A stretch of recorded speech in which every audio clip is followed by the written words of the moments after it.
It was June 1947, a ghost ship drifting in the Straits of Malacca, a vessel whose last official transmission before total silence was just two words: I die.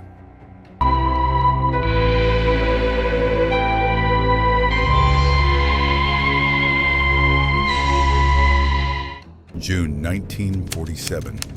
Somewhere in the Straits of Malacca, a series of desperate distress calls pierce the airwaves.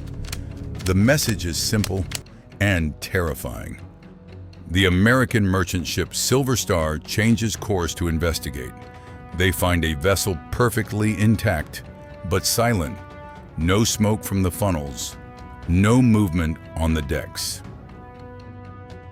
A boarding party is sent across. What they found would haunt them for the rest of their lives.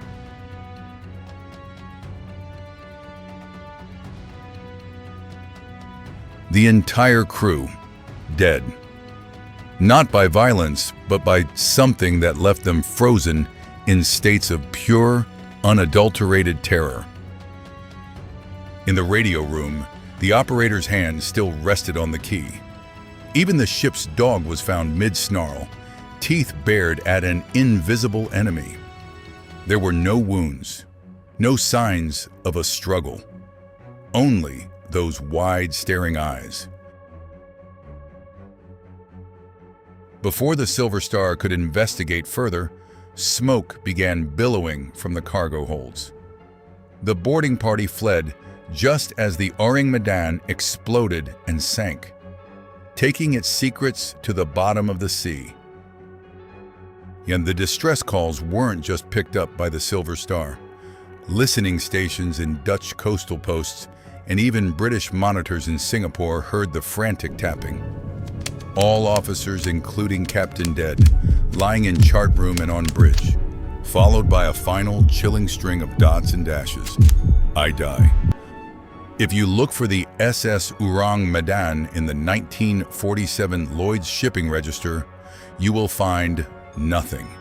No record of its construction, no owner listed, no port of registry. It was a ghost long before the crew died. Some say it was a Dutch freighter carrying hot cargo, unmarked crates of potassium cyanide and nerve gas left over from the war. If the ship didn't exist, neither did the evidence of a war crime. In minutes, the ship that didn't exist was gone. It took its secrets, its unmarked cargo, and the terrified remains of its crew to a grave 200 feet deep. By the time the smoke cleared, there wasn't so much as a life jacket left on the surface. In 1948, a series of 3 articles appeared in a Dutch-Indonesian newspaper. The source for these stories are given as Silvio Shirley of Trieste. The Dutch newspaper concludes with a disclaimer. This is the last part of our story about the mystery of the Ourang Medan. We must repeat that we don't have any other data on this mystery of the sea, nor can we answer the many unanswered questions in the story. It may seem obvious that the entire story is a fantasy, a thrilling romance of the sea. On the other hand, the author, Silvio Shirley, assures us of the authenticity of the story. In 1954, a CIA report mentioned the incident, suggesting the ship was smuggling hazardous materials that leaked. But who was Silvio Shirley? The man who first broke the story in a series of Dutch-Indonesian newspapers? Was he a whistleblower or a master of hoaxes? If it was a hoax, why did the Silver Star logbook change after the event? Was it a secret chemical weapon, carbon monoxide, or something other? If you have a theory on why the crew's faces were frozen in terror, leave it in the comments below.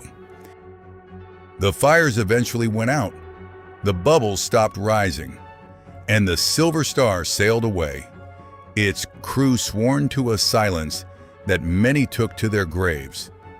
The official records say the SS Ourang Medan never existed, that it was a myth, a ghost story told by bored sailors in the bars of Singapore. But myths don't send SOS calls.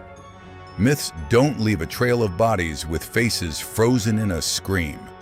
Somewhere, 200 feet below the surface of the Malacca Strait, a rusted hull still holds its forbidden cargo. And perhaps it's better that it stays there. This has been the Phantom File. If you believe the sea still holds secrets we aren't meant to find, subscribe and join our next investigation. Until then, keep your eyes on the horizon and listen for the static.